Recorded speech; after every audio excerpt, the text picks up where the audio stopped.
Bayangkan ini, malam gelap di Selat Bali. Sebuah kapal feri membawa puluhan orang, termasuk ibu yang menggendong bayi, pengemudi truk, pasangan muda, dan nelayan pulang kampung. Tapi dalam waktu kurang dari 30 menit setelah berangkat, kapal itu, KMP Tunu Pratama Jaya, lenyap di telan laut. Tanpa peringatan dan tanpa ampun. Apa yang sebenarnya terjadi di detik-detik terakhir kapal itu tenggelam? Kenapa sinyal darurat baru dikirim saat kapal sudah miring? Dan, benarkah ada muatan siluman yang bikin kapal tak seimbang? Ini bukan kecelakaan biasa, tapi ini adalah salah satu tragedi laut terbesar tahun ini di Indonesia. Dan kita akan bongkar semuanya. Kronologi lengkap, penyebab, respons pemerintah, hingga pelajaran besar yang, lagi-lagi, harus dibayar pakai nyawa. Selamat datang di channel FD28 Horror Story. Dan inilah tragedi KMP Tunu Pratama Jaya. 30 menit menuju maut di Selat Bali.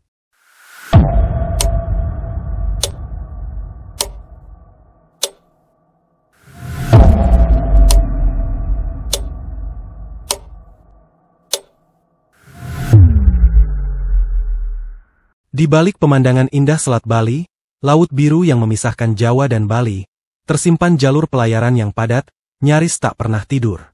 Setiap hari, puluhan kapal feri melintas, membawa manusia, kendaraan, logistik, dan harapan pulang kampung. Salah satunya, KMP Tunu Pratama Jaya.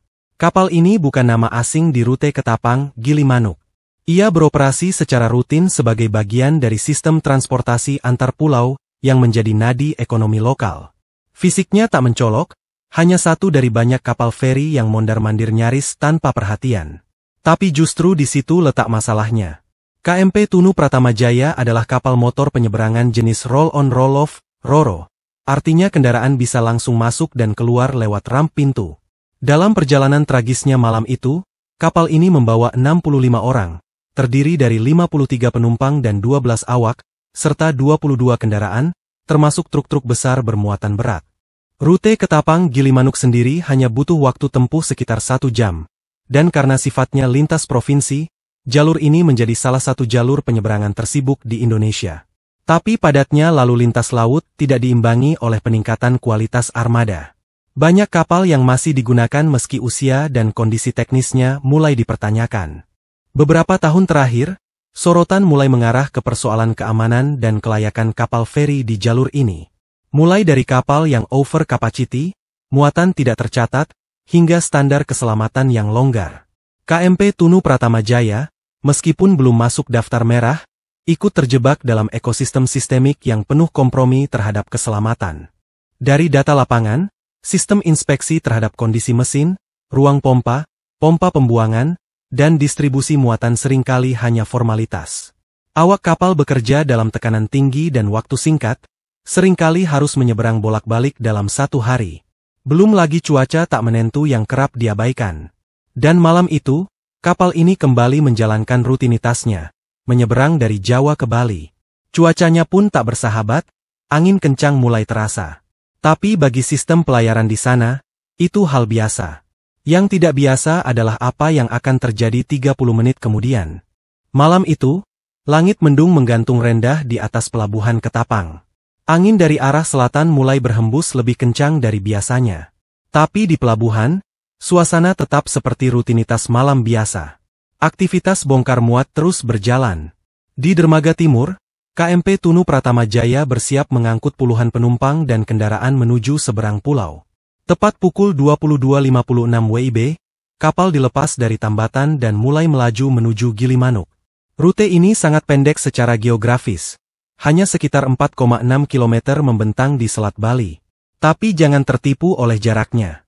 Laut ini bisa sangat liar, terutama saat malam dan musim angin tenggara sedang kuat. BMKG pada hari itu sudah memperingatkan potensi gelombang setinggi 2 hingga 2,5 meter di kawasan Selat Bali. Kecepatan angin berkisar 15 hingga 25 knot. Bagi kapal kecil atau feri muatan berat, kondisi ini cukup berisiko. Di dalam kapal, 22 kendaraan berbagai ukuran, dari truk berat hingga mobil pribadi, ditata di dek bawah. Tapi distribusi beban tidak pernah benar-benar transparan.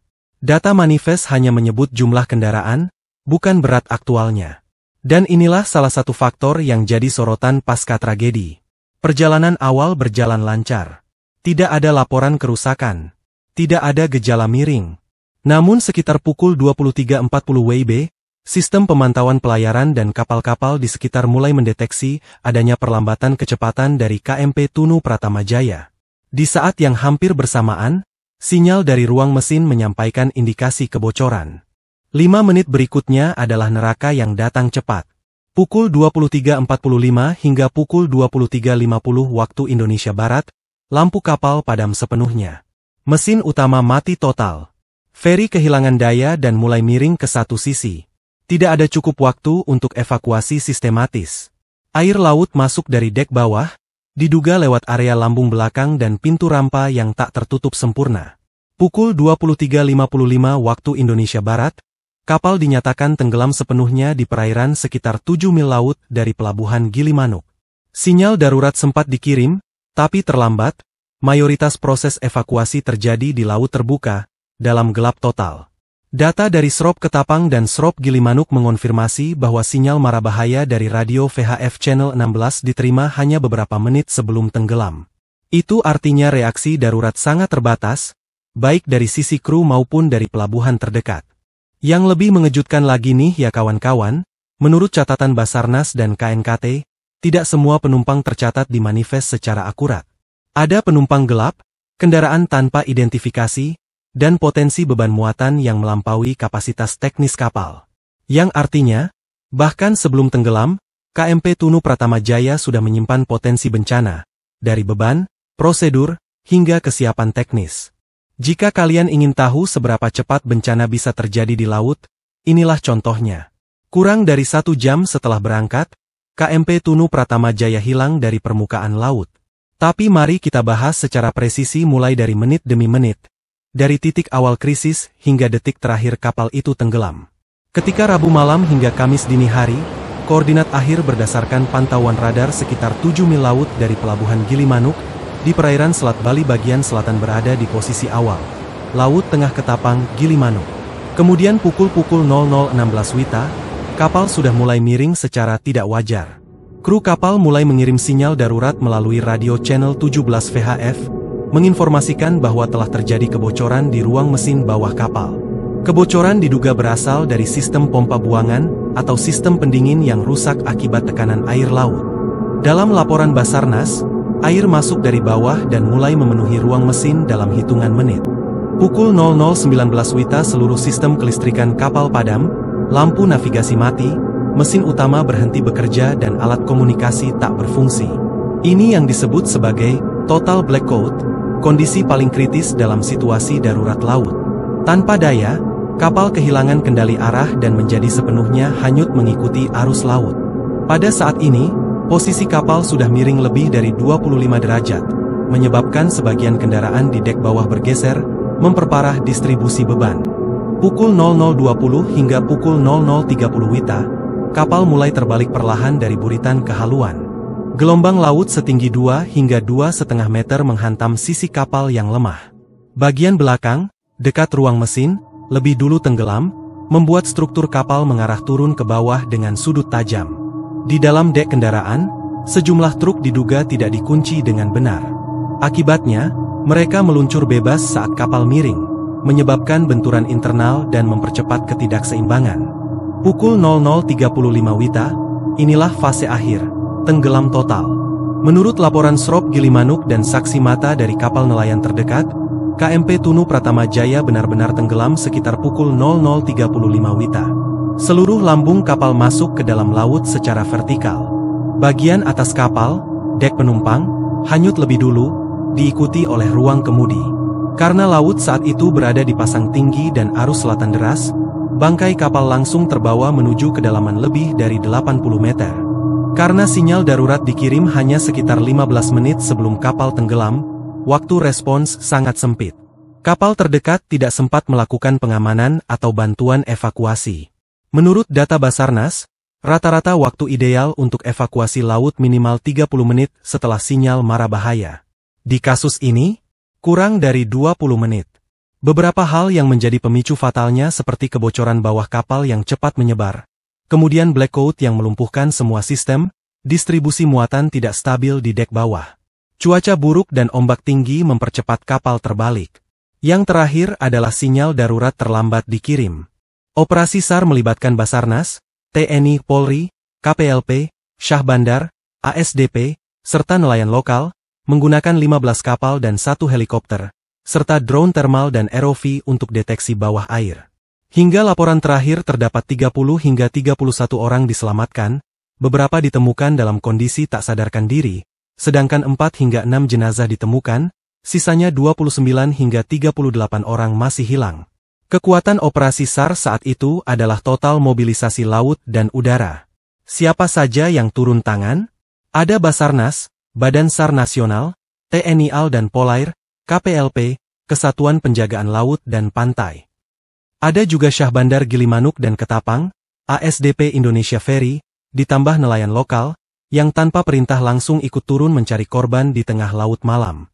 Setelah 7 hari non-stop, operasi SAR terpaksa dihentikan sementara. Keputusan berat ini diambil setelah adanya beberapa faktor yaitu kondisi cuaca ekstrim, minimnya penemuan korban baru dan bahaya tinggi bagi penyelam dan ROV. Meski protokol standar SAR biasanya hanya berlangsung 7 hari, pemerintah memutuskan untuk memperpanjang pencarian 3 hari lagi. Bukan karena peluang selamat tinggi, tapi karena tekanan publik dan alasan kemanusiaan. Setelah hari ke-7, fokus pencarian bergeser dari penyelamatan ke pencarian struktural. Artinya, misi berganti dari menyelamatkan korban menjadi menemukan bangkai kapal, mengidentifikasi lokasi kendaraan tenggelam, dan mendeteksi kemungkinan korban yang terjebak di dalam. Karena arus laut membawa puing dan korban keluar dari radius awal, tim SAR memperluas area pencarian hingga 10 mil laut dari titik tenggelam.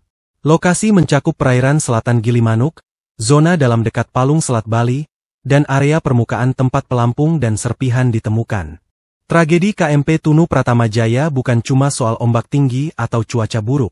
Itu memang mempercepat kehancuran, tapi akar masalahnya jauh lebih dalam, dan lebih manusiawi. Operator penyeberangan melaporkan bahwa sebelum kapal blackout, ada kebocoran di ruang mesin. Air laut masuk cepat dan tak bisa dikendalikan. Setelah itu, lampu padam total, kapal miring, dan tenggelam. Tapi, mengapa air bisa masuk ke ruang mesin? Mengapa tak ada antisipasi? Disinilah letak persoalannya adalah human error. Nah guys, ternyata 90% kecelakaan kapal di Indonesia disebabkan oleh kesalahan manusia. Dari angka itu, 80% berkaitan langsung dengan penanganan muatan yang buruk. Kalian pasti bertanya-tanya, kok bisa air laut masuk ke ruang mesin, padahal ruang mesin itu jantung kapal. Hasil temuan dari tim SAR dan investigasi menemukan 3 faktor yaitu pompa cadangan diduga tidak aktif, sistem sensor kebocoran tidak terpasang atau rusak dan tidak ada prosedur, emergency pump override, dijalankan saat air mulai masuk. Yang artinya awak kapal kewalahan bahkan sebelum blackout terjadi. Padahal Indonesia punya peraturan keselamatan pelayaran. Tapi seperti banyak tragedi sebelumnya, aturan tinggal aturan jika tidak ditegakkan. Contoh fakta-fakta yang ditemukan di lapangan. Checklist keselamatan sebelum berlayar tidak lengkap, briefing penumpang tidak dilakukan, jalur evakuasi tidak ditandai jelas bahkan banyak penumpang tidak mendapatkan pelampung. Dalam setiap tragedi nasional, publik menanti satu hal. Apakah negara benar-benar hadir? Dan untuk tenggelamnya KMP Tunu Pratama Jaya, jawabannya datang cepat, langsung dari Presiden Republik Indonesia. Beberapa jam setelah tragedi ini mencuat ke publik, Presiden Prabowo Subianto mengeluarkan perintah penanganan darurat nasional. Arahan langsungnya jelas berupa operasi SAR tidak boleh berhenti, apapun kondisi cuaca. Basarnas diminta tetap melanjutkan pencarian, walau badai laut menghadang. Semua unsur Kemenhub, KSOP, dan TNI Polri harus bergerak dalam satu komando, tanpa tunda, tanpa birokrasi. Kementerian Perhubungan langsung bergerak melalui Dirjen Perhubungan Laut dan Kantor Kesyahbandaran dan Otoritas Pelabuhan, KSOP. Tindakan utamanya berupa memperluas radius pencarian hingga lebih dari 10 mil laut, mengerahkan tim inspeksi investigatif untuk menyelami faktor teknis kapal dan memastikan bahwa semua prosedur SAR dijalankan dengan perlindungan maksimal bagi petugas. Ini penting banget, karena banyak petugas SAR bekerja dalam kondisi ekstrim, menghadapi arus kuat, visibilitas rendah, dan suhu air yang bisa memicu hipotermia hanya dalam 1 jam. Saat kapal itu tenggelam, bukan cuma badan kapal yang karam, tapi juga puluhan cerita hidup, ratusan harapan, dan ribuan hubungan yang mendadak terputus di tengah laut. Tragedi KMP Tunu Pratama Jaya bukan hanya peristiwa teknis. Ini adalah pukulan sosial, luka kolektif, yang membelah Pulau Jawa dan Bali, bukan dengan ombak, tapi dengan kehilangan. Di antara korban, ada pasangan muda yang baru menikah seminggu sebelumnya. Sang istri selamat, suaminya hilang. Ada pula ayah yang bekerja antar barang ke Denpasar, meninggalkan dua anak kecil yang kini tak lagi tahu kemana harus bertanya. Papa kemana? Dan semua ini terjadi di atas kapal yang seharusnya aman. Mayoritas penumpang adalah warga lokal, sopir truk, pedagang kecil, dan pekerja sektor informal. Mereka bukan turis dan mereka bukan orang penting, tapi mereka adalah tulang punggung ekonomi mikro Jawa Bali. Untuk mereka, kapal feri bukan sekadar transportasi. Itu adalah urat nadi hidup. Dan kini, urat itu terputus, dengan korban yang tidak hanya kehilangan nyawa, tapi juga masa depan. Di posko pelabuhan Ketapang dan Gilimanuk, kerabat korban menunggu dalam kabut kecemasan. Relawan dan psikolog lapangan melaporkan, banyak keluarga mengalami trauma akut, ada yang pingsan saat melihat daftar korban hilang bahkan beberapa menolak pulang, masih percaya korban selamat akan muncul. Yang jadi korban bukan orang kaya, bukan pejabat. Mereka yang meninggal adalah orang-orang yang hidupnya bertaruh di antara gelombang dan deadline pekerjaan. Mereka yang tak punya pilihan selain naik kapal malam, karena pekerjaan tak bisa ditunda dan ongkos pesawat terlalu mahal. Itulah wajah sesungguhnya dari tragedi ini. Kita sudah bahas semuanya. Dari detik-detik kapal tenggelam, hingga reaksi negara, investigasi penyebab, hingga air mata keluarga yang masih menunggu di pelabuhan. Tapi sekarang, kita harus bicara soal apa yang harus berubah. Bukan besok akan tetapi sekarang. Satu kapal tenggelam, puluhan korban jiwa bahkan puluhan keluarga hancur dan penyebabnya? Muatan tidak diikat, mesin gak ada yang dirawat dan juga SOP gak dijalankan. Yang lebih menyakitkan? Semua ini pernah terjadi sebelumnya. Dan akan terus terulang, kalau tidak ada perubahan nyata. Apakah tragedi ini cukup keras untuk membuka mata semua pihak?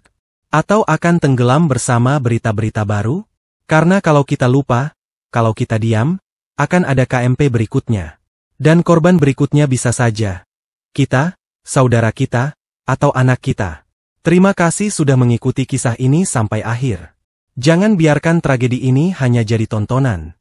Jadikan ini peringatan dan juga jadikan ini pemicu perubahan. Like jika kamu peduli keselamatan transportasi laut. Share supaya makin banyak yang tahu bahayanya SOP yang diabaikan. Dan subscribe untuk cerita-cerita lainnya yang bicara apa adanya. Sampai jumpa di video berikutnya. Ingat, jangan pernah anggap enteng keselamatan. Di laut, satu kesalahan kecil bisa menenggelamkan segalanya.